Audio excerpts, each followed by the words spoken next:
we will all process through it together. I won't claim to have the answers. If you watch the video of Kay Arthur, you know that her view is different than the Methodist Church's view. It is not unlike more of a conservative Southern Baptist view. And so I know that most of the people sitting in this room and watching have a different view than she does. And that is fine.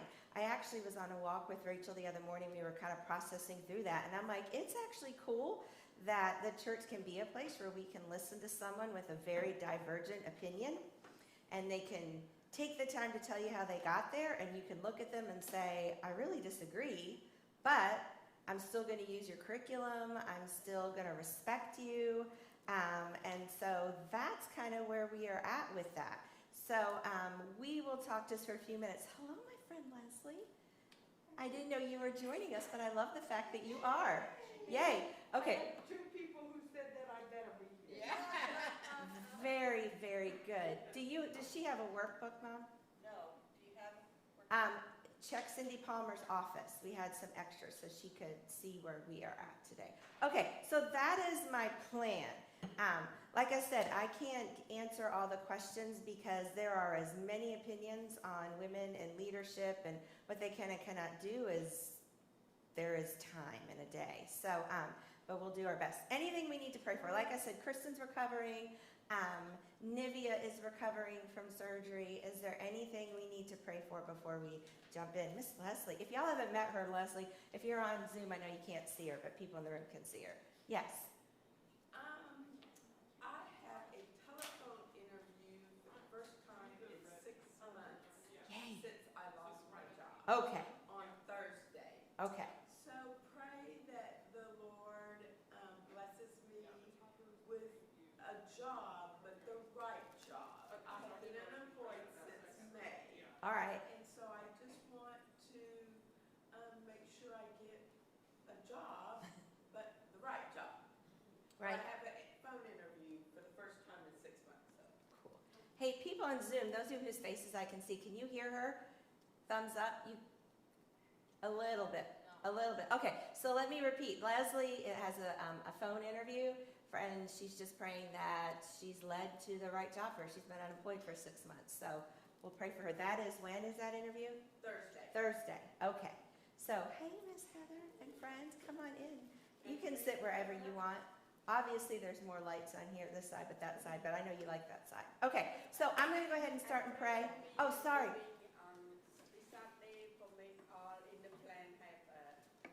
Yes. So Emira and Chiv are flying to Cambodia for like 14 hours, and that means 14 hours in a mask in a plane. It's already a long journey, but then you couple that with being in a mask, and it's a lot, right? So we will pray for that part, and then when they get there, if everyone on their plane is negative, they only quarantine for 24 hours. But if anyone on that plane tests positive, then they're 14 days quarantine. So they've got a lot of details just getting there. And I just had a whole bunch of people show up in the room, which is great. So, as you guys, what? Well, they were all caught in the elevator. Oh, they were caught in the elevator? The elevator broke? No. Oh, they were just there. I'm sorry. Okay, Diana. My daughter-in-law is like put on bed rest for like the next 10 weeks. Oh. So she's trying to figure that out. So grace and wisdom and the baby in and all that. Yeah, so Diana's pregnant daughter-in-law is on bed rest. Okay, we will pray for that. All right, let me go ahead and pray, and then we will get started. Okay.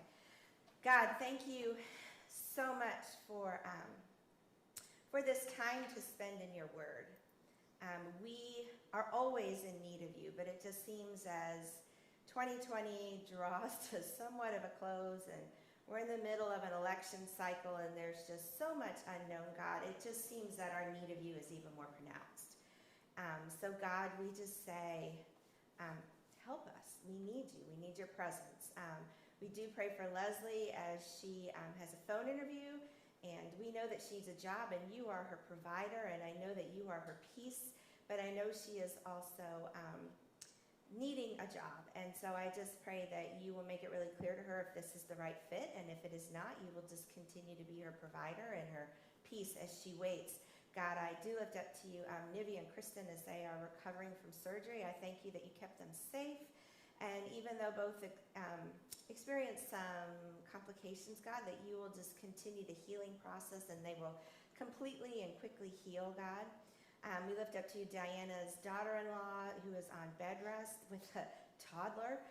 God, that you will just work all those details out. I know that is a very difficult thing to go through. And so again, we know you are a provider, and just give her wisdom. Just surround her with people who will be good supports to her in this time. And I pray that what this bed rest is trying to accomplish, that it will, and that she will be able to return to normal life again. God, again, we just love you. Be with us. Be with us, God, as your word sometimes has things in it that are hard for us. Especially a group that is majority women, and especially being part of a denomination where we enjoy a lot of freedom. It's hard to read a verse like this and try to make sense of it and to honor who you are and to be open to correction if that's needed, or open to just a new insight. God, just be with us, God. We look to you and we need you. In your name we pray. Amen. Okay, so we are going to, I told people before everyone came in that what we're going to do is just a super quick walk through Timothy. We'll halt for a few minutes. I'm going to try to watch our time real close. Halt in chapter 2. Lindy did a great job. I acknowledge that Kay's view on this is very conservative and is probably maybe foreign to you if you're in the Methodist church, to say the least. I listened to it when I was in Florida, and I was just like, what? That's okay. And I mean, she supports her. If you have not listened to it, I encourage you, listen to her, support her viewpoint. I'm not saying change your mind, but I'm saying it's worth listening through to someone with their viewpoint. Heather. On our Precepts page, her videos. Okay, so her videos, maybe I'll open it up before you leave. Okay. And show you they are on there. It is easiest if they're through Vimeo, right, Lauren? Are the videos on Vimeo? It's a link kind of like Dropbox where you can go in and watch them. Yes. Yeah, they're all in one So you'll place. show me It's afterwards. posted as a link that stays at the top of the page. Okay. All right, we will help you, Okay. Heather, before you leave. So Yeah, I've had they're a all couple in one people place. say. So if you see an old link from a few weeks back, they're all there. It's not like that was that. Yeah, week. like the first Others 5 are of them are linked. Okay. Yeah. Okay. Okay. Yeah, they'll all be in the same place for forever. And we're using the same Zoom link for forever. Maybe what I can do at the end of this is I can comment at that and see if it'll pop to the top of our page. Maybe that's what we can. Okay. So. I've got it at the top now. Oh, Lauren does. It's always good to have her in the room. Okay, so let's go through Timothy. Real quick review. So those of you on Zoom, I mean, you can answer out loud too if you want. We'll just go through real quick. So first of all, who wrote the letter? Paul. To whom? Timothy. Timothy. Where was Paul? And He wasn't in Ephesus. He was not in Ephesus. There you go. So we know Timothy was in Ephesus. Macedonia. He's in Macedonia. So Paul's in Macedonia. Timothy is in Ephesus. So if you go to 1 Timothy 3, you see our purpose verse. It's verses 14 and 15. So let's refresh our memory. Again, when we are looking at a controversial verse, like 1 Timothy 2, I think it is 12, it is so important to know what's the purpose of Paul's letter, because that helps us with our interpretation. So what's the purpose of the letter? to know the conduct of the church and support the church. Okay, so yes, Blanche just said Paul's purpose was saying, I can't be with you, Timothy. I want to come to you, but in case I'm delayed, here is how the church ought to conduct itself. Sorry, I got a frog in my throat. So we can read in between the lines, right? And so what do we know is happening in that church that makes Paul say, I need to support Timothy? From the first chapter, we know something that's happening. What do you know in that first chapter? Conduct. False teaching. Okay, I heard that too, Zoom person. You're right. That's Crystal. Hi. You're right. I turn around when I say hi, but I need to wave at the camera. Pretty much. I know. Okay, so Crystal brought up there had been false teachers. So we know that Paul's gotten word from Timothy that there's probably chaos because there are men who are doing false teaching, right? And if you go back to chapter 1, You get the content of some of it. 1 verse 3, there's strange doctrines. 1 verse 4, myths, endless genealogies, mere speculation, right? Then you go verse 6, there's fruitless discussion. Verse 7, they're wanting to talk about the law, but they don't even know it really well. So you get right off the bat, there's some chaos, and some men are the source of it, right? Okay, hang tight with me, because I think we can, if we come up with a picture of what's going on in the church, it can help us understand some of this other stuff. Okay, so that's that. So when you go to chapter 2, right? When you go to chapter 2, verse 1 says, first of all. So he kind of does this whole introduction. Seems like he addresses the issue right off the bat. That's tough. These men and their strange teachings. And then he says, first of all, what's his first thing in that verse 1 in chapter 2? First of all, do what? Pray. Pray. Now, some people, when they read chapter 2, they read it like he's narrowing in and saying, okay, now when you guys get together for church services, I want the men to stand up and to pray. And he even says, what are they to pray for? Everybody. Everybody.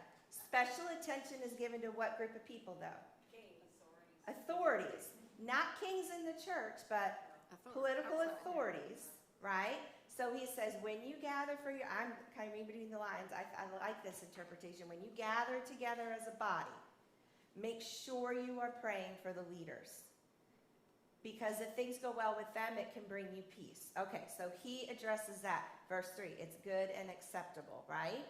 And he goes on and goes a little bit about the gospel, and then we land in verse 11, right? Now what group of people is he addressing? Women. Women.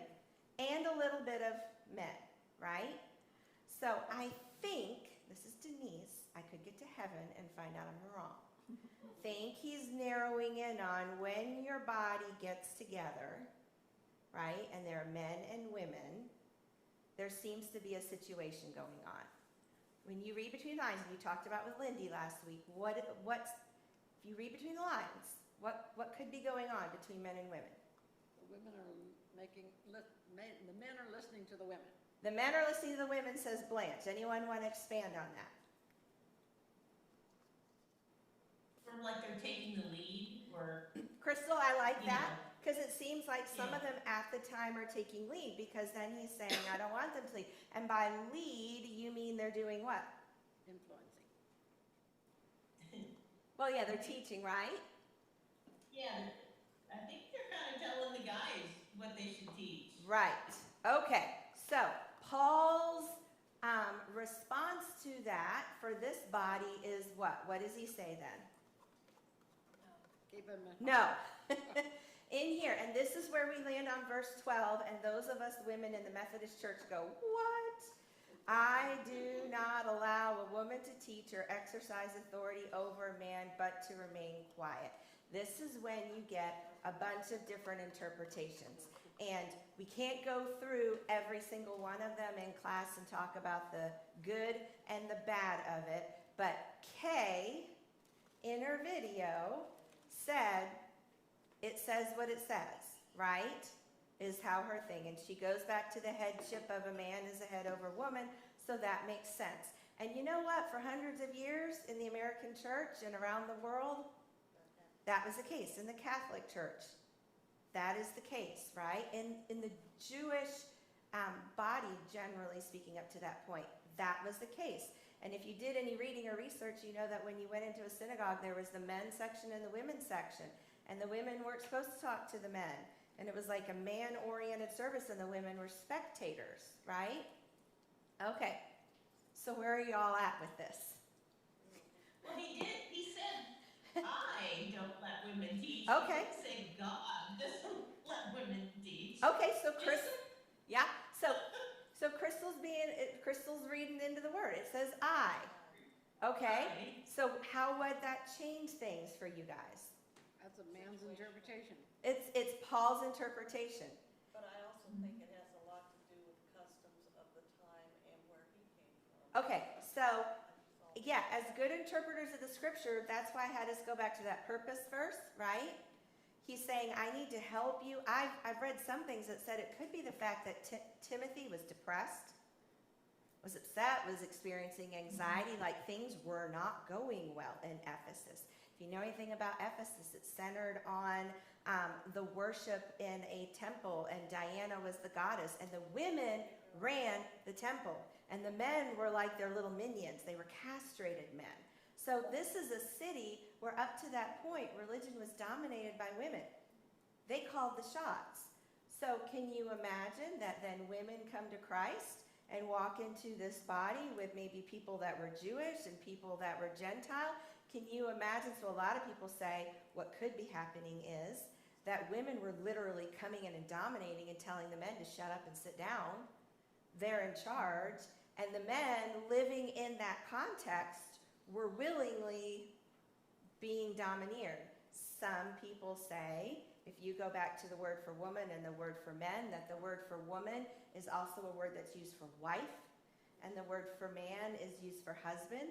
So a lot of people say you could translate it more, and it's a singular noun, that Paul is calling out a woman who maybe should not be teaching a man. And why would that be a case? Why would Paul say to a woman, you should not be teaching? Think back to chapter 1. What had been happening in that church? She didn't know what she was talking about. Could be that case. Woman? A woman? And not because she's a woman, but just because she's a new convert. Right? Yeah.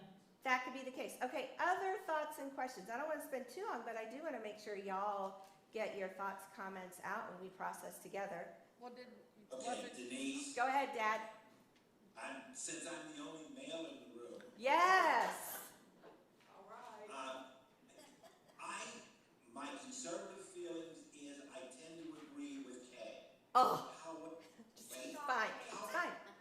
as a member of an active Methodist church, I can accept that view. Uh-huh. But I think Kay makes two other very important things. Okay. She talks about deaconesses and the men then not being deacons. I think it's even worse than that. I think that men have abdicated their authority in the church, and therefore the women have had to step up and take over because men have abdicated that authority. Okay. My second point is she also says about children and teaching children. And ladies, I'm afraid that in our society, our children are not being taught Christian principles because one of the partners is not at home teaching them. And I'll leave it to you to decide who that should be. Wow, Dad. No. thank you. Well, no. So she does bring this up, and Rachel and I were talking about this on our walk it all. So if you didn't watch the K video, she just shared that in her experience that some churches that had allowed women on their deacon board, and I would even expand it to maybe an elder board, although she didn't mention it, what a lot of people were coming back and reporting is then that the men quit. And I looked at Rachel, I'm like, I've kind of maybe experienced some of that. And I went back too, I'm like, but look at the fall. I kind of processed it through the light of the fall, and Kay took us back there a little bit too. What did God say would happen to the relationship between a woman and a man at the fall? Do you remember part of the curse? She would want she desires him. Yeah, her desire for him would like overtake him. A lot of people read that is then that a woman will want to dominate a man. Control. Now, on the man's side then, if that's the case, how might that play out in the fall? How do you see that play out? Fine. Now, Abdicate, in the fall, Right. Adam was there, right? she does it, and she says, oh, this is really good. Did he say no? Right? No, really. So he wasn't strong enough at that point. He just abdicated and said, yeah, that must be great. So a lot of people, so mom makes reference to the fall, and because Paul uses that, was that the woman was deceived, but Adam was created first.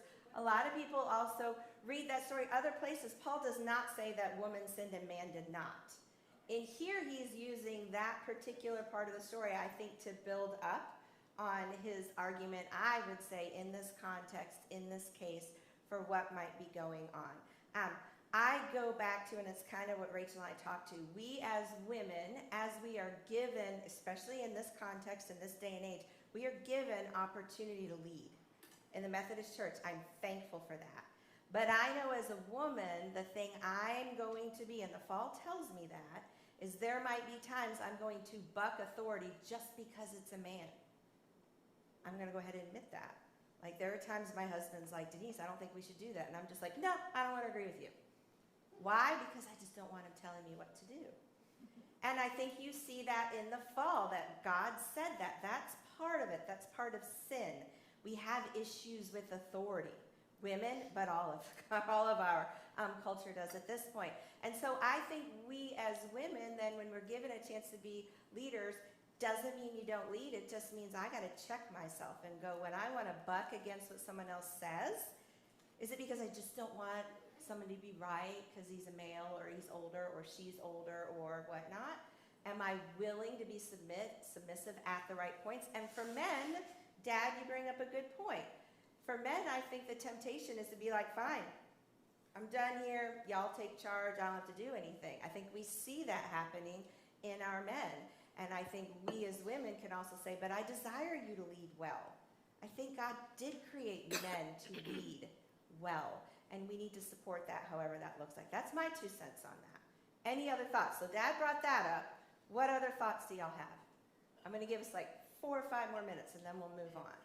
I just keep thinking of the word, like when you're talking about the fall, I keep thinking about shalom and the balance of it. And what I can't reconcile in this is that when it plays out in the world, to your dad's point, which is a very traditional way of thinking about the family, what tends to happen when I see that is that, well, then the wife is stuck at home taking care of the kids only, and the man is out hunting and gathering and leaving her. And so where's the balance in that? Where, you know what I mean? Like, where is the man re-entering in and also serving the role of teacher and shepherd also? I mean, why do they have to be so separate? Right. So, can y'all hear Rachel on Zoom? They can't.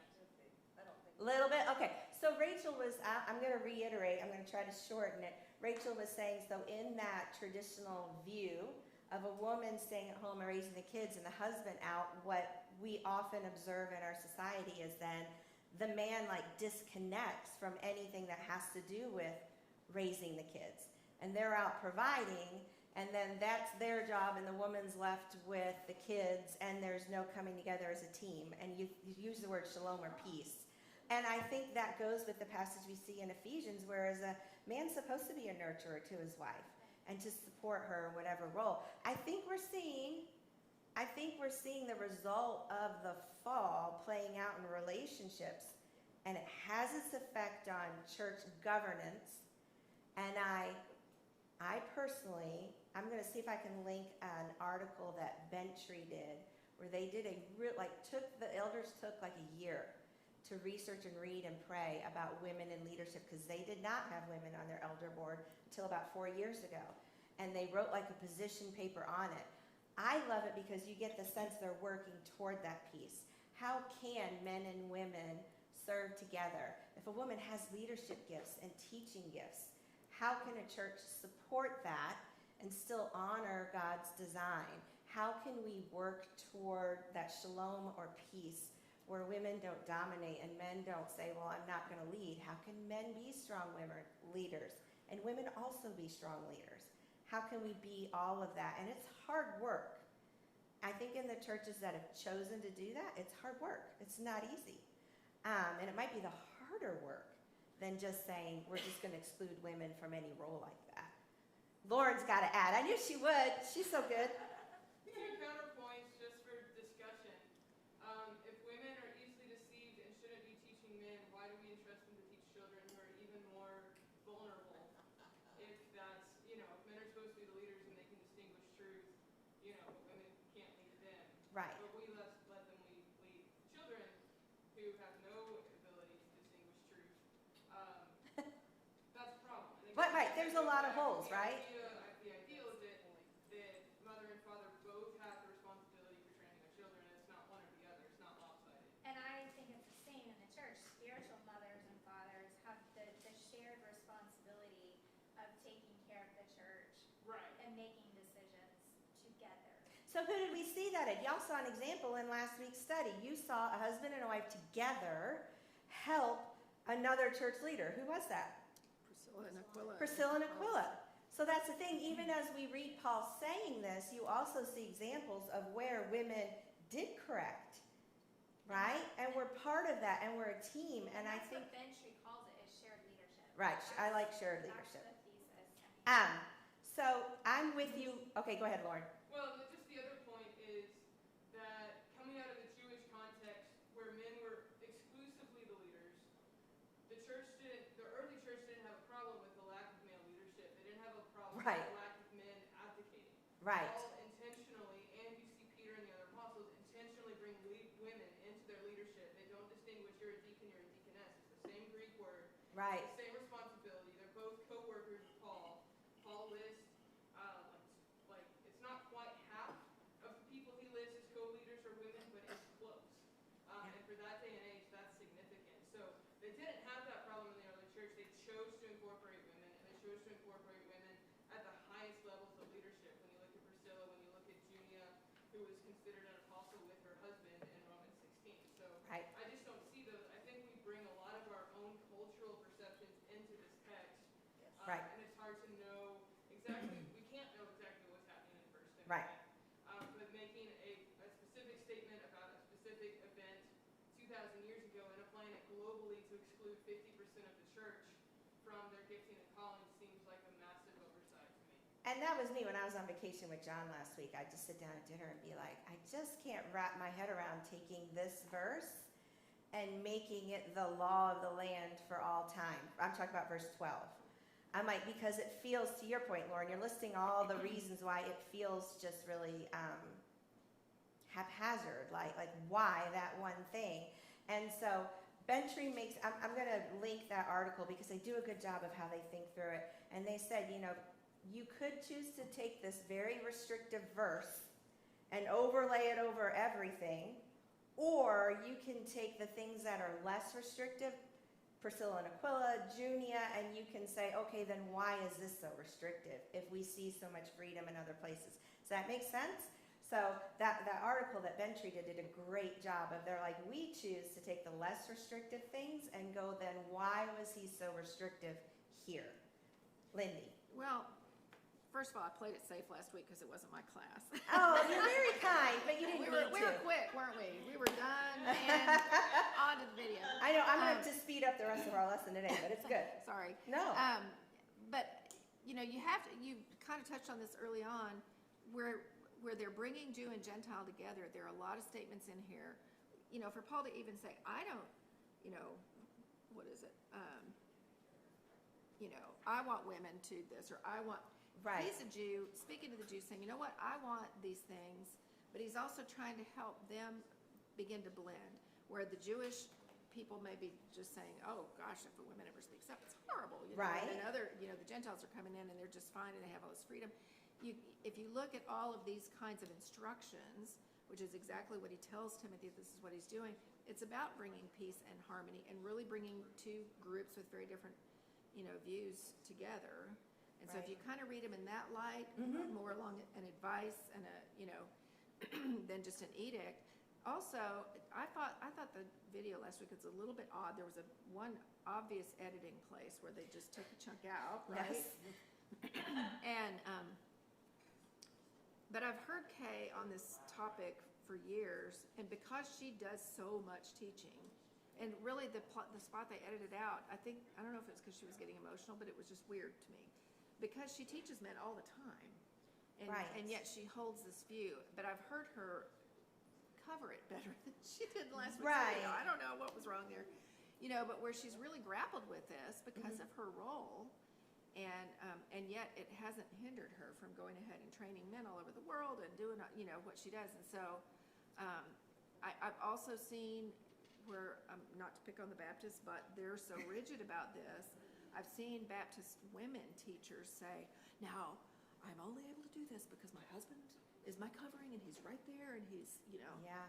And I'm listening thinking, why did you feel like you had to say that if he's just sitting right there and he's not standing up saying, hey, So I think we have churches in our culture today that are still trying so hard to hang on to something, and it gets really unnatural and really Right. kind of strange. So I'm with that's just you. mine. It is weird from a Methodist place to read this and go, wow, that feels unnatural. I like that word. I like you also bringing up, just to kind of bring it to a close and we'll move forward. But you also brought up, and it brought to mind, I'm trying to think where it is, but I can't recall, where it talks about where he's addressing food sacrificed to idols, and he's telling the church, some of you might be fine eating that meat that had been sacrificed to idols, but because others in this body are not, I'm going to ask you to give up your freedom for their comfort. Might this be a place where Paul's doing that? Because of what's going on with Diana and priestess worship, maybe it's a particular couple that he's addressing. That person that Lauren linked to, she was taking it like it was literally probably a man and a woman. And he's taking that which is wisdom for the church. That if there's somewhere that I have freedom, but it's going to cause someone else to stumble, the call is for me to be willing to lay down my freedom so that someone else can mature in their faith. Might this be that for this church? And this wording of, And I don't do it. He's kind of saying, I'm going to create an atmosphere where you can all feel comfortable. Right, a little because bit. unity is important, right? Okay, so moving forward, there's a lot to think on, and if your brain is still churning like mine is, that's awesome. I encourage you, if you didn't listen to Kay's video, it's a really good intellectual exercise. Go and listen. Listen to how she processes it. If you find yourself disagreeing, challenge yourself. How would you support then your argument? It's a good thing to do. Don't discredit her. I mean, Lindy and I adore her teaching. I just don't agree with her in this one place. But what she says at the end of the video that I will forever respect is she said, I want to please God. And according to her understanding, that is how she's to please God, and she's walked in it. I can't argue with that. I have to honor that. I think that's true for all of us. If God has told you, in order for you to please him, you need to do X. If it's to walk on my hands, if it's to keep my hair short, if it's never to wear makeup again, if it's never to listen to secular music, whatever it is, if I'm sure God has called me to that, I'm going to walk in that, right? Whatever it is. And I will always honor a heart like that. And so I honor her heart. So let's move forward. Let's go to chapter 3. This is going to, I'm okay with us chatting for as long as we did about that, because I think we're going to go pretty quick. So we're on chapter 3. We're leaving the women behind. I think we're actually maybe even going to look at it again, maybe a couple times before we end this study. But 1 Timothy 3:1 starts with, it is a trustworthy statement. If any man aspires to the office of overseer, it is a fine work he desires to do. Okay, so what's the trustworthy statement? What's the trustworthy statement he just said? The office of overseer is a fine work. Okay, the trustworthy statement is, if a man wants to be an overseer, that's a fine work. Okay, so I have overseer. What's the other position we're going to look at in this chapter? Deacon. Okay. But he's going to start with overseer. So we are going to start with overseer. The other translation of this is in some Bibles you will read, it is a faithful statement. It is a true statement. What is true? That if someone wants to be an overseer, it is what? It is a good work. And I love the word work. Diana, you've been a lay leader before. It is a work. I also like, what is he getting ready to do? He's getting ready to lay out qualifications.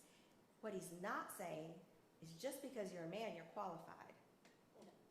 He's saying you're qualified if all these things listed below, and we're going to list them out in just a moment. If you have those things, then you're qualified, and if you feel led, it is a fine work for you to engage in. Okay, let's first of all define overseer. What's the word? What does it mean? What does overseer mean, literally? Y'all looked it up. Did anyone look it up? Even on Zoom, you can scream it out if you want. Okay. It's fine. It's fine. It's episcopos. Episcope. Yeah, okay, bishop is sometimes how it is translated. It's literally, it means overwatcher. But yes, bishop is also how it is translated. Elder sometimes. Guardian. Presiding officer. Presiding officer, I like that. Supervisor. Supervisor.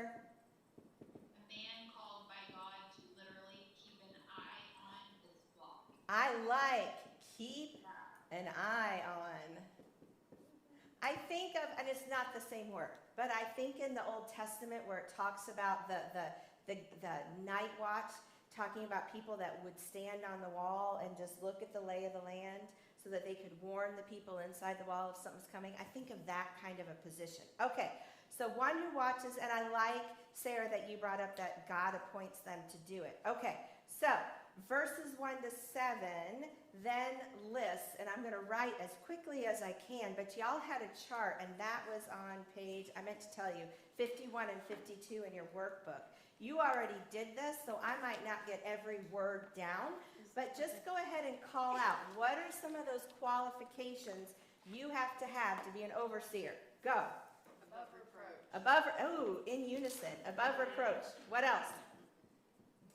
I'm listening. One husband, one wife. One wife.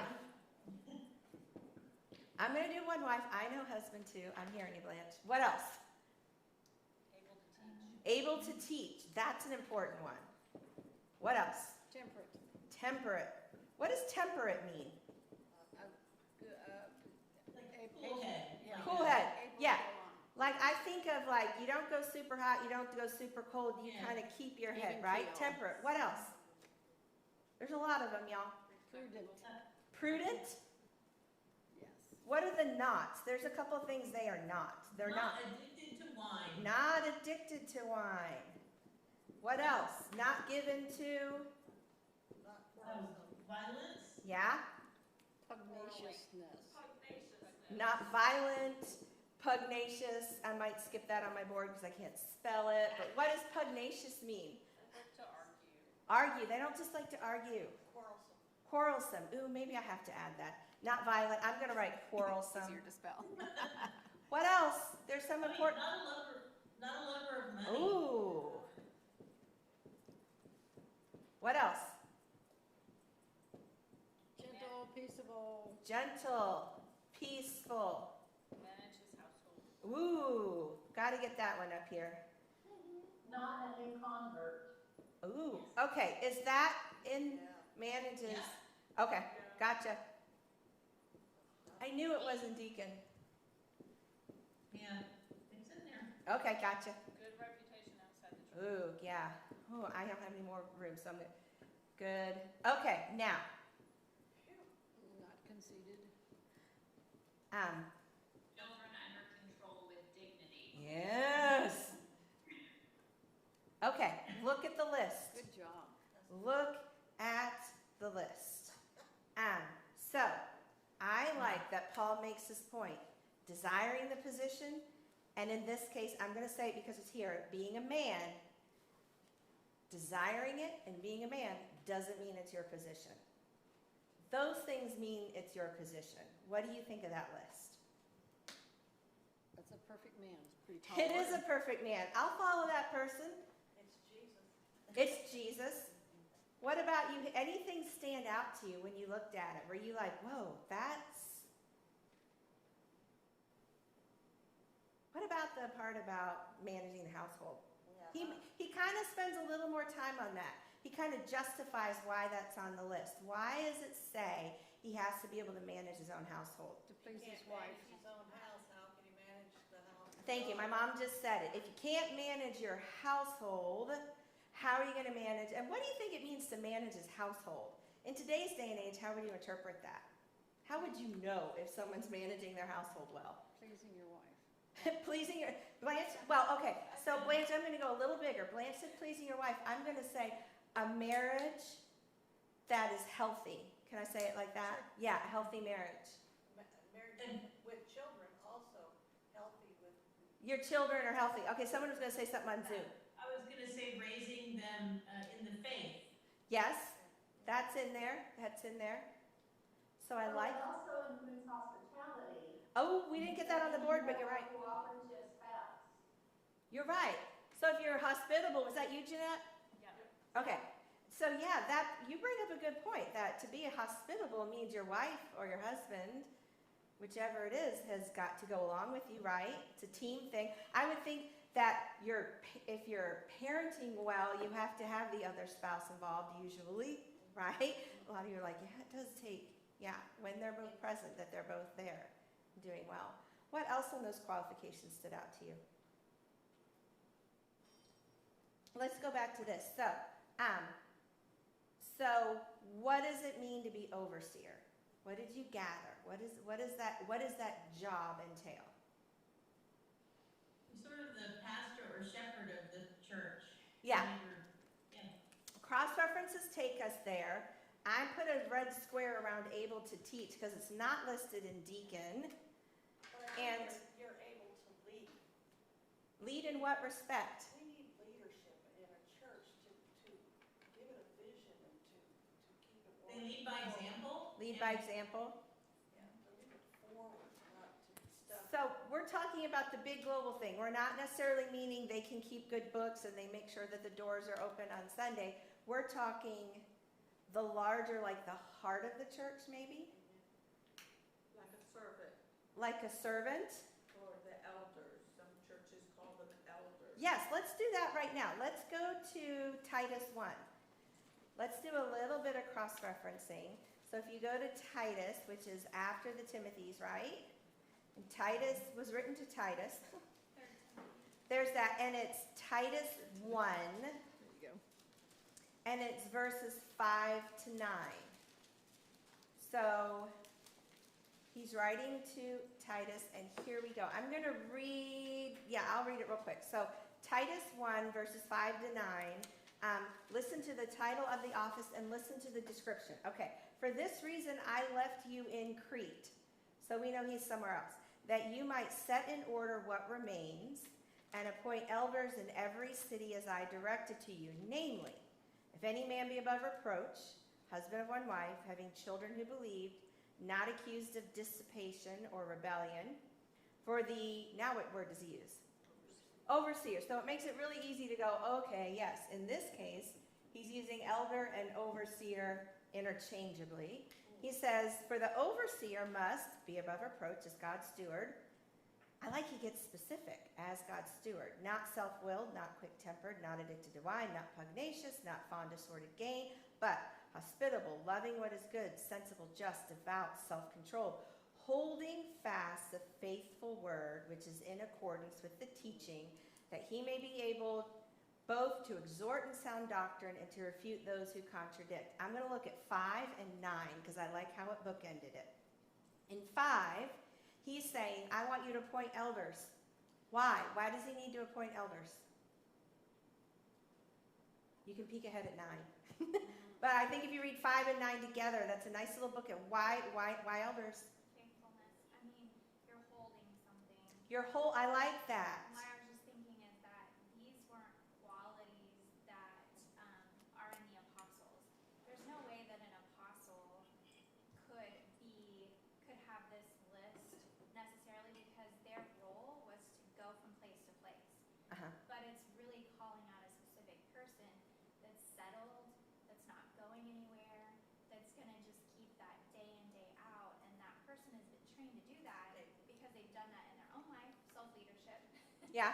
They've done that in their family, like, family leadership. And so now they can do that in this. But it's not, it's a different role. It is a different role. And I like this. So Paul's like, I can't stay there. Right. You stay there. You can't even stay there. Make sure all those churches have someone like this, right, to hold the thing in place. Lindy. Jeff has really worked on leadership in every congregation.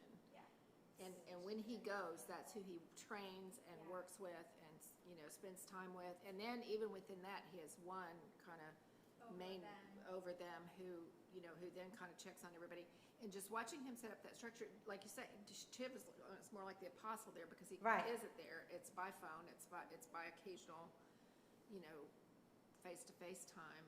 But watching and I know he just has studied just how Jesus sent them, and Right. He studied that very closely to know what to do, which is I love because he's just done it from here instead of necessarily having some big organization that was like, here's how it's done. But when you talk to Chip, he's, just as an example, I had a conversation when he baptizes people over there. He said that they asked me why I baptize them before I know if they're really going to stick with it or, whatever. But he said, when Jesus said go, he said, baptize and teach. He said, that's the order I do it in. You can't teach them first and then come back if they stuck with it and baptize them. Yeah, I love it. And he just, so when you ask him why he does things the way he does, he can pretty much tell you where he gets it from. So. Right.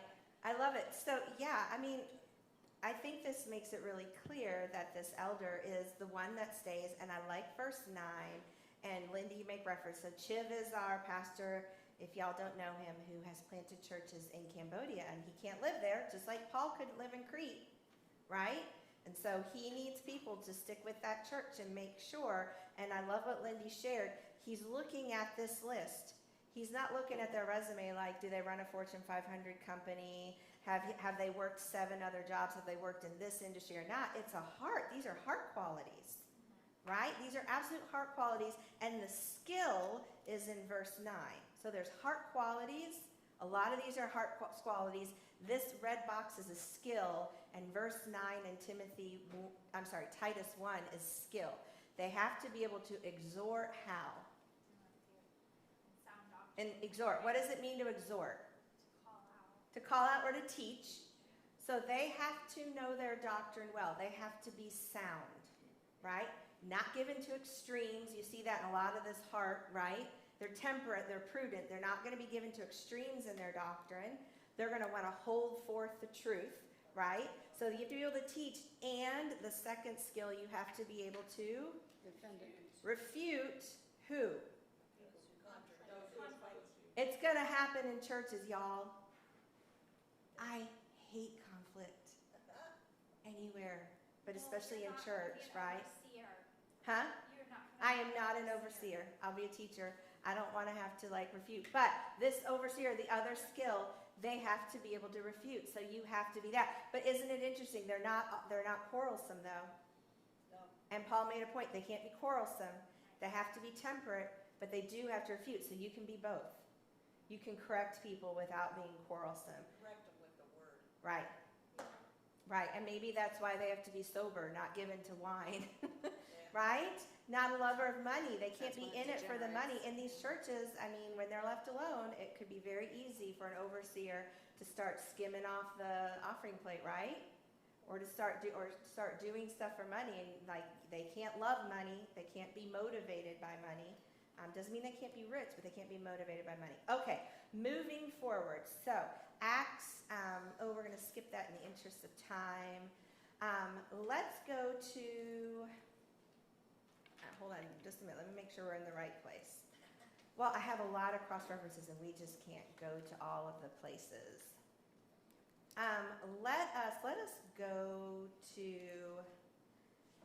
Let's go to 1 Peter. I like 1 Peter. Let's go to 1 Peter 5. A lot of the cross-references, a lot of them are from Acts, just by way of mention if you didn't do your lesson or didn't go to them. But we're going to 1 Peter 5 while we do.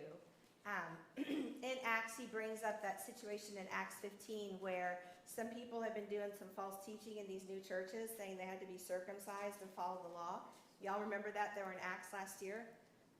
And Luke writes Acts and tells us that it is the leaders of the church, the apostles and the elders, who come to that decision about, no, they don't need to be circumcised, but they do need to do these things. And they write that letter. So we see a role of elder as kind of someone that brings their wisdom to situations that are difficult for people. So we see that. So now we're in 1 Peter 5. 1 Peter 5.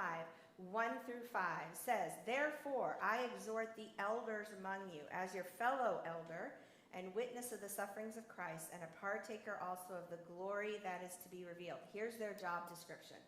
Shepherd the flock of God among you. Here's another job description. Exercising oversight, not under compulsion. Third, voluntarily according to the will of God, and not for sordid gain, but with eagerness, nor yet as lording it over those allotted to your charge, but proving to be examples to the flock. And when the chief shepherd appears, you will receive the unfading crown of glory. You younger men likewise be subject to your elders, and all of you clothe yourselves with humility toward one another. For God is opposed to the proud, but gives grace to the humble. I thought this was wonderfully meaty. So this is all about elders, right? What are they to be doing according to Peter here? And he calls himself a fellow shepherd. Kind of interesting. He's like, I identify with you, right, as your fellow elder. What are they to do? That's 2 and 3. What are they supposed to be doing? Oversight?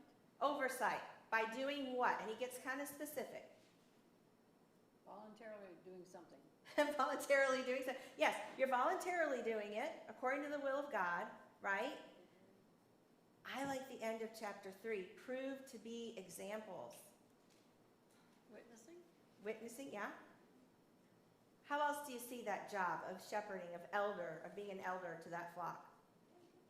I like not domineering over those in your charge. Not domineering. Ooh, how do you do both? Humble. There's humility, right? Yes. Yeah. They're not doing it because they want to have all the power. They're not doing it because nobody else can do this right, so I'm going to step up and show everybody else how it's supposed to be done. We see a lot of that. It's not that, right? It's being an example. It's being gentle. It's not forcing people and not being forced yourself to do it. And verse 4, I like the promise. What's the promise? When you do this fine work that Paul calls it, when you do this fine work and you do it well, when the chief shepherd, when your boss shows up, who is Jesus, what's going to happen? You see that unfading crown. Yeah, there's a reward. I'll bet Timothy needed to hear this when he's trying to run that church in Ephesus, and there's a lot of false teachers, and he's feeling young, and he's feeling incompetent, and he's wondering if it's worth his time. I'm sure to hear that there's a reward for doing this well. And I love verse 5. You younger men do what? Submit to whom? Yourself. Elders. The elders. Ooh, what's that like in our churches these days? I did read, as I was doing the study on women, I read David Guzik. He does a really great job with commentaries because he's still alive, so his English is easy to read. And he's just a lot of the commentary writers, they're dead and they write in Old English and it's hard. But David Guzik, he's on Blue Letter Bible, and I love what he says. I was doing a lot of the research on women, and he says, you know what's true of our society? We don't like authority, period. Doesn't matter what age you are. We buck authority. We don't trust them. We don't want them, right? And so to hear verse 5, to say, if you're younger, submit yourself to the older, we can probably all think of 5 reasons why that shouldn't be so, right? Sounds like parenting. Right? It's a tall order. But I love verse 5, and I love that he says, but all of you need to approach Hal with what? Humility. So those in charge, they aren't lording it. They aren't doing it to go on a power trip or to line their bank account with extra money or to put extra awards on the wall. They're doing it as an act of service. And if they do that well, don't you think it's going to be easier for people to submit to them? Yeah. Okay, so that's elder. Any other thoughts on elders? We're going to move back to 1 Timothy and go through our next position. Any other thoughts on elders? Questions, thoughts? Well, I think that the younger people don't want to listen to the older people. True. Only because I think that as time goes on and things change, whether it's clothing, the electrical things, mechanical things, or just things that the elder people don't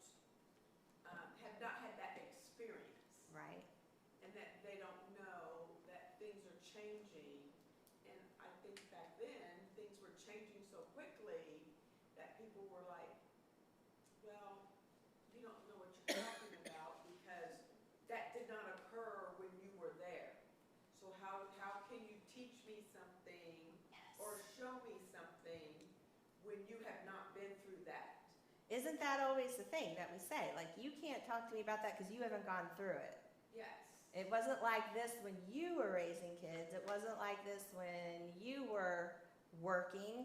So you're right. That, I think that was present then, and it's present now. So what's the, and I think the answer was in 1 Peter 5:5. Wait, what was 5? Yeah, 5:5.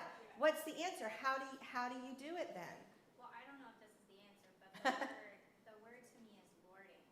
Is So, what? like not lording it. Not lording. Okay. So, you know, if someone is bringing you alongside them and teaching you and walking with you, younger to older generation, I mean, even in my son, I see that. He resists the authoritarian type, you know, leadership. But if you're walking along and just trying to open his eyes up to what it is that he's doing, the respect is there. Mm-hmm. And he wants to enter into that relationship. And I think my generation is the same. You know, I think that if there are people who are willing to take the time, walk alongside, I mean, I think that the ones who want to hear will hear. I think that's the same across all generations, because I think this list of overseer, those are heart qualities that should make that possible. They're gentle, they're not quarrelsome, right? They're doing a good job with their own kids, so they can probably talk to those who are younger, right? So I think when you find a leader that can't build those bridges, we should ask why. I'm personally not going to put myself under that authority. You know what I Right? mean? I want to put myself under the authority of someone that cares about the next generation and is gentle with that and has that in mind. And you can almost sniff that out. Yeah. I mean, I think you can, you know. You gotta have people who can. Yeah, I think so. Okay. You made a good point, Leslie. And they're good things that I wish we could just answer and have an answer for, like how do we create those bridges between generations? Because according to the Word of God, it's important. But clothe yourselves in humility is what Yes, Peter says. So, I think so. That's such a beautiful picture. Right. Humility, Huh? having humility and a humble heart and knowing, you know, approaching things that I don't know everything. My mom has wisdom, my dad has wisdom to share with me, and I have wisdom to share with my son, you know, but coming at things with a humble heart. Yeah. That's key. That's key. He made And just that term, clothe yourselves with humility. Like, Yeah. you may know everything, but this is like the opposite end of the spectrum from lording over. You know, Right. you may know it all, but you come in not with I'm gonna brain dump everything on you, and you're gonna know. right. Like, get out your pen and pencil. I'm going to extol some wisdom on you, and I need you to write it down. And I'm going to talk quick. I mean, it really is. I think of Rach and I've been trying to get out and walk because she's my neighbor now. It's are you walking alongside? Are you sitting across the table with a cup of coffee? Are you putting yourself in a relaxed atmosphere where you can just say whatever naturally comes up? Well, I don't know if this will work for you, but have you thought of this? And she to me. You know, it isn't just me, because I'm a few years older than her, telling her. I mean, she informs me, and it makes me more relevant to other people that are her age. If I go, I have something to learn, because it isn't the same even raising your kids in 2020 that it was in 1999 when Anna was 3. It's different, and I need to know how. So let's go on to 1 Timothy. We're doing good on time. We're going to finish out 3. Chapter 3, and we are on verse 8. So the word here, the new position is deacon, right? And deacon is, thankfully the Greek is related to it. It's diakonos. I probably butchered it, but I don't speak Greek. And a diakonos is a servant, a helper. Did anyone else find another word for it? I have one who executes the commands of another, which lines up with servant, right? I found waiter, like as at a table. Like a waiter at a table, yeah, because that probably comes with servant and helper, and is probably a way that it's used. Serving, yeah, I like that. Okay, so, You have a Sunday school class that's named that right down the hall. we do, don't we? Okay, so the list, the qualifications are in verses 8 through 13. So just like we did before, I might not get all of them, but y'all start telling me, what are these qualifications? Okay, this is so funny. This is not funny. So the overseer is not addicted to wine. Uh-huh. The deacon is not. The deacon's not addicted to much wine. My husband and I talked about that last night. Hilarious. I was like, so, Yeah, how much? you know, they get just a little nip every now and then. I don't know, that's funny, right? Not addicted to wine, not, okay, what else are the qualifications? What else? Men of dignity. Throw them out. Men of dignity. A man of dignity. What else? Some of them are the same, and that's okay. Not double-tongued. Not double-tongued. Meaning, I'm not going to tell you one thing and go tell someone else something. I'm not going to say I'm going to do something and do the opposite, right? That's important when you're a servant. What else? Double tongue is lying, isn't it? Yeah, double-tongued lying, yeah. What else? They need to be tested. Okay. Now, if this wasn't an overseer, doesn't mean it's not true of overseer, but why do they need to be tested? What are you testing? See if they're honest. Are they honest? What else? Are they what? If they are above reproach. If they're above reproach, if we're above Because it doesn't Heartworthy? yeah. Go ahead, Rachel. What are you saying? maybe this isn't right. Well, their role is to proclaim the gospel. Okay. And if they are tested in above reproach, then they're truthful in proclaiming the gospel. That's true. And if they're a man of dignity, then they're proclaiming the gospel. That's their, because you know, we gotta think about the faiths or religions Mm-hmm. that use deacons Yeah. in their churches. And they proclaim, well, this is deacon so-and-so, and this is deacon so-and-so. Right. You know? So. But are they? Should they be? Yeah, right? Right? Are you a man that's walking the walk and talking the talk? I like that. Are you walking the walk and talking? It goes to double-tongued, goes to above reproach. So I liken both these lists. I did read this, and David Guzik made this point. He said, these lists aren't written like they need to be 100% each and every one of these things, because who can be? But are they telling you, and is their life showing you that they're headed toward that? And so that to me is testing, right? So if I ask you, something about your life, are you going to be truthful about it? If you say, that you're going to be on time and you're going to do this service for the church, did you show up when you said you would? And did you do it? And did you complete the job? And if they don't, to Leslie's point, well, should you have that title? If I ask you to tell me what the gospel is and you can't tell me, should you be a deacon, right? Are we testing them? And so it's important in this position that Paul's saying you need to test them. Again, remember the context. This is a church in a bit of chaos. So you do have to ask yourself, Leslie, you brought up a good point. Were they making every man a deacon? Or anyone who wanted to? And were all these people speaking with authority and maybe they shouldn't have? Maybe. And so he's saying, take a step back, test them. Okay, any other I know there's a lot of other qualifications. Go ahead, Lindy. The word for men right here is not the same one that's used for men as in Thank you. husbands, men. It refers more to the dignity, the august, the image. Okay. That's specific, and it's not, earlier in the chapter, there's the word men, anthropos, it's all mankind, and then there's another word men that's men, Right, male men. right. Gender men. And this is a third term that refers more to the dignity than it does to the I like that. And Lindy segues us into verse 11, which is thrown right in the middle of it, right? So we have, 8 and 9, men of dignity, not double-tongued, not addicted to wine, not fond. They hold to the mystery of faith with a clear conscience. In other words, do they confess, right? And then you go down there to 11, and it throws in women must likewise be dignified, not malicious gossips, but temperate, faithful in all things. Well, I think keeping it in context, to your point, Lindy, women can be this position. That's how I read it. Because it doesn't make sense that Paul would just thrown in, oh, by the way, I was thinking about women and they need to be like this. I think it's in the context of, as I'm talking about deacons and who can be a deacon, a woman specifically. So if they're a woman, what's the thing to look out for? Women. Gossip. Not gossip. That hurts, doesn't it?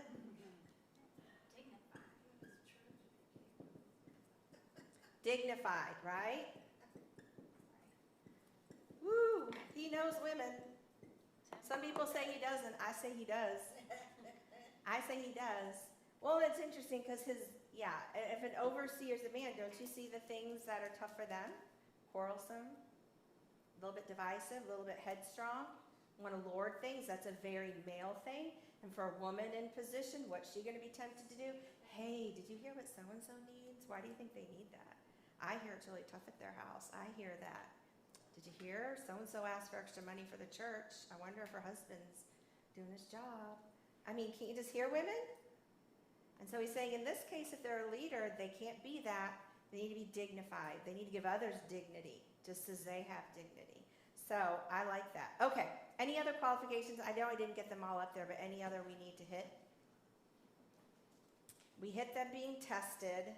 And so 12, I do want to take a moment for this. If you didn't do some commentary work, let deacons be husbands of only one wife.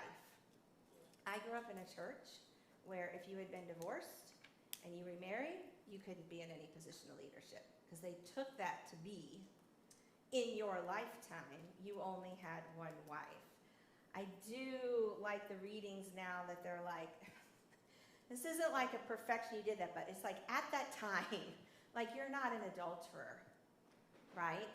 You don't have a plural marriage, you don't have wives, tucked away in other cities, which would have been somewhat common back then, that he's saying you are faithful to one woman, whoever that is at that moment. So I like that reading better, but I just want you to know some people have read it to be if you're ever divorced or if you're a widower and you remarry, then you're not qualified anymore. And I don't read that.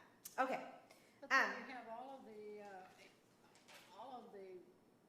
men before had concubines and wives and all kinds of stuff. Right. So they just narrowed it down Right. to only one. Right. And I do like this, and this is also another thing that you'll see happening with the gospel, is God knows what the context they were living in was like. He knows what people thought was normal back then. Maybe having more than one wife. Slavery. They just lived like that was normal. And the gospel doesn't come in and say, get rid of all these things like right now. Just get rid of it. The gospel, you just see, gently directs them toward what is God's original plan, which is one wife, which is women and men being able to share leadership. And he gently takes the same thing with slaves. He doesn't say get rid of all your slaves. He says treat them well, right? And then you watch as you go through scripture, by the end, there's the idea that no one's enslaved anymore. But God knows he can't just take people and go, okay, get rid of all of this. He has to change their hearts. I mean, same for me. I mean, God can't just be like, Denise, I want to quit. You need to just quit doing that. My heart needs to be changed if it's going to be a lasting change. So you see him doing that. And I think this thing with a one wife is kind of part of that. Okay. All right. I'm skipping all around my notes and it's fun. Okay, let's go to Acts 6. Let's go to Acts 6. We got a few more minutes to finish this up. We're going to Acts 6 because we're going to ask ourselves, is this describing deacons? And y'all looked at it in your homework. And when you go back to Acts 6, the church was very new. We have Peter and company. They're the disciples. They're the apostles. They're the ones preaching the word of God. Churches are forming. We know thousands are in these churches by this point. When you get to Acts 6, verse 1, just like any other church body, there's a problem. At this time, while the disciples were increasing in number, a complaint arose on the part of the Hellenistic Jews against the native Hebrews because their widows were being overlooked in the serving of food. What's the problem? The apostles are trying to do it all. Yeah, the apostles are trying to do it all. So they got distracted. While they were distracted, what happened, Sarah? My people aren't getting as much as Yeah, my people aren't getting as much as your people. You guys don't respect us like you should, and so you're overlooking our widows. You're making sure they get the better food, and we're just getting scraps, whatever. They take the complaint to the apostles, to Peter and company, because no one else really is in leadership at that point. And so what was the solution? And y'all read it in your homework. What was the solution? Appoint a committee. Appoint a group of men at this point, right? Verse 3, appoint 7 men of, now here's the qualifications. 3, what are the qualifications? Greek last names. Huh? Greek last names. Greek last names, a lot of them do. What else? Good reputation. Good reputation. Ooh, kind of matches over there in deacon, right? They have to have a good reputation. What else? Full of the Spirit and wisdom. Full of spirit and wisdom. Short list in this case. It's not this long list. It's a short list. Full of the Spirit, full of wisdom. They have to have a good reputation, right? And yes, some of them are Greek, right? Most of them are Greek. So, what's their job going to be? Make sure that the Serving. You look up there, diakonos, servant, helper, executing the commands of another, right? They were serving, and the apostles say we need them to do it because why? we're too busy. We need to preach and pray. And we can't preach and pray and also make sure everyone served the right amount of food, and we also can't, come in between everyone's conflict and figure it out. So the question is, were these the first deacons? Does it match 1 Timothy 3? Does it match that to y'all? And just functionally, it looks like it. Yeah, functionally it looks like it. The list is shorter here in Acts than it is in Timothy. Time has passed, and they've gotten a little better with that Leave it list. to Paul to expand. Yeah, leave it to Paul to add like 7,000 words to it and run on sentences, but he does. So a lot of people say Acts 6 is the first example of a deacon doing a very specific job, a service-oriented job. Okay, now the other place we're going to go is to Romans 16. Romans 16, verses 1 and 2. We like this. Romans 16, 1 and 2. This is Paul writing. Paul has said in 1 Timothy 2, I don't want a woman to teach, but now he says this. I commend to you our sister Phoebe, who is a servant. Some translations have deacon. Why? Because it's almost the same word. I commend to you our servant Phoebe. Listen to what she does. She's a servant of the church which is at Centuria. You receive her in the Lord in a manner worthy of the saints. So it already tells you something about her. She's a position, right? Yep. She's considered a saint, and she kind of gets a little extra treatment. That you help her in whatever matter she might have need of you. For why? She herself has been a what? Have been many, and of Paul himself. So, the question is then, is this a deacon? Is Phoebe a deacon? Yours says she's a deacon, right? And she's a servant. She's a helper. She might not be front lines proclaiming the gospel, but she was a helper. She enabled Paul for that to happen. So, thinking back to our church, our Methodist church here, not that I'm aware of, we don't have a local in this body deacon board, right? The Methodist church has, It's conference. it's at the conference level, which is interesting. I grew up in a church that had elders and deacons. And in my church, the deacons were like what we call trustees. They made sure the building was up and running. Now, that's our context, it's how we played it out. But when you read these scriptures, what do you envision a deacon was at this time? Someone in charge of a committee. Someone in charge of a committee or part of one. And they're doing what? What do you imagine they're doing? Serving something or helping something. Serving, helping. Diana, did you? Just helping make things happen. The rubber Organizing. meet the road. The rubber meet the road. Diana said helping make things happen. Do any of you in Zoom have any ideas on what these deacons were probably doing? I really see the elders and deacons, the elders as being, or the overseers being more spiritual. Yeah. Teaching.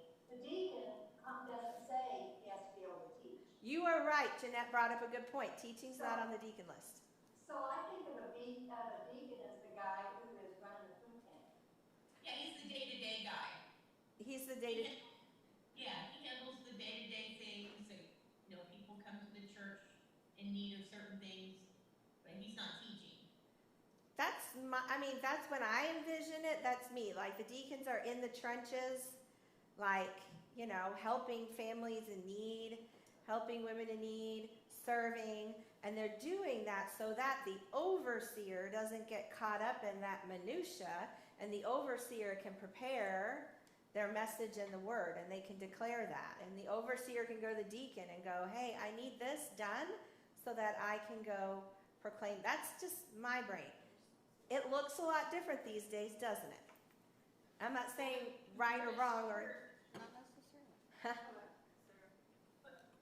I think within the Methodist Church, you could still say that oftentimes when pastors are ordained deacons, they usually are like an associate pastor, right? Okay. It's a smaller congregation, and then when you become an elder, you have a more prominent leadership role within the Conference of the United Methodist Church. All right, I did not know that. You Yes. taught me something new today. Thank you. No, that's good. That's good. So we are kind of sticking to it. I mean, I like to see that. It's so interesting. I was talking to John about this when we were on vacation. I'm like, what's hard is our churches have gotten bigger. Our society has changed. There are numerous churches, and it's hard to apply. And these are pretty simple things here in the Word, right? There's elders and there's deacons. 2 positions, and the assumption there's preaching and then there's service, and that's it. Our churches are so much bigger. We got children's ministry, youth ministry, food pantries, missions, and so our governance has become so much bigger than how you see it portrayed here. And so as I process through it, I go, okay, how does this word, how can it inform me in my space as we move forward and think about leadership in our churches? And for me, my takeaway was these qualifications are heart qualifications, and that's kind of the harder work. How do you really know the heart of the people who are our leaders? How do we keep check of that? I'm not saying I know the answer to that, but... Well, many times. Denise? Sir, Denise, Dad. In the local church, I think that we have trustees, but probably all members of the committee, because we're a committee-run church, all of those people need to consider they are kind of the qualifications of a deacon to serve on the committee. They may not be doing all of the things, but they are doing pieces of the things we're talking about. Yeah, and I mean, this list, not addicted to wine, a man of dignity, not double-tongued, tested above reproach, manage your household well, like, how could that list be wrong? Yeah. Like, that is a good list for any Sunday school teacher, children's teacher. And again, I don't think it was written as the person needs to be able to check and say, I'm perfect in all these areas, but the person needs to be able to say is, yes, I agree, that is what I need in my life. I'm doing okay here, here's where I might need a little help, and are they honest, And so I think that's, I like your point, Dad. Okay, let's move toward the end of this chapter. Denise, Oh, sorry. we have a deacon as an associate minister. Okay. And she's in charge of discipleship ministries, and she takes care of the organization, basically. And it's like you said, so the elder can prepare to teach. She also teaches, but she takes care of the underworking part. At least that's the way I'm envisioning her. And that matches, right? That matches what's being described here when you take it all the way back to Acts. What are the things that need to be done so that your elder or your overseer can do their job well? But usually a deacon will have a feel like a deacon of nursing or a deacon of music, Oh, ministry of music, or they will be specialized, or children's ministry or something. cool. Can I be deacon of Precepts? Deaconess. I mean, no, now it's on deacon. The definition is a Yes. pastor anoints, pastors anoint elders, while elders anoint deacons. We didn't talk about it, but you were right, Leslie. You see that. Elders are more spiritually oversight, while deacons are more physical, hands-on, everything we've read in the New Testament supports that. And we didn't talk about it, but you bring up a good point. In every case, like Acts 6, you saw the elders lay their hands on the deacons. So yes, good points. Let's move forward. 14 and 15, we've already dealt with that when we did our review, right? And we see our purpose unfolding, that Paul is like, I'm helping you, Timothy, with these very practical issues. Like I said, maybe he went through the overseer and deacon list because maybe there was some chaos going on here. Maybe there were some people that were in positions of leadership that hadn't really been checked, that shouldn't have been. And so maybe that's why Paul expanded this list and got really specific with Timothy. Maybe that's why he took the time to say, test those deacons. Maybe that's why he said they should be approached even outside of the church. So we see our purpose unfolding. And then we get to these last few verses, verse 16. It was really cool in our lesson to look up all those verses that supported them. Verse 16 says, by common confession, so bringing everything together, right? Bringing all these people under one confession, in other words, one truth. We do that sometimes on our Sunday mornings. We make a common confession. He says, great is the mystery of godliness. I like that he calls it mystery. He who was revealed in the flesh was vindicated in the spirit, beheld by angels, proclaimed among the nations, believed on in the world, taken up in glory. What is this mystery of godliness? Jesus. You get the gold star. Sarah gets the gold star. Sarah said, Jesus. And you looked at it. Why is it the mystery? I had to ask myself that. You did some cross references I think we might know, but why is it mystery? Because it's divine and human. Okay, so Blanche, it's mystery because it's both divine and like human. And it's a blend because God did blend the two. He sent his divine son to be human. Yeah. And anything that is in limbo is divine, and anything is... So Blanche is getting at the idea that when you bring the divine and the human, like Jesus, yes, he was fully God and fully human. There is still mystery there, right? We don't understand it.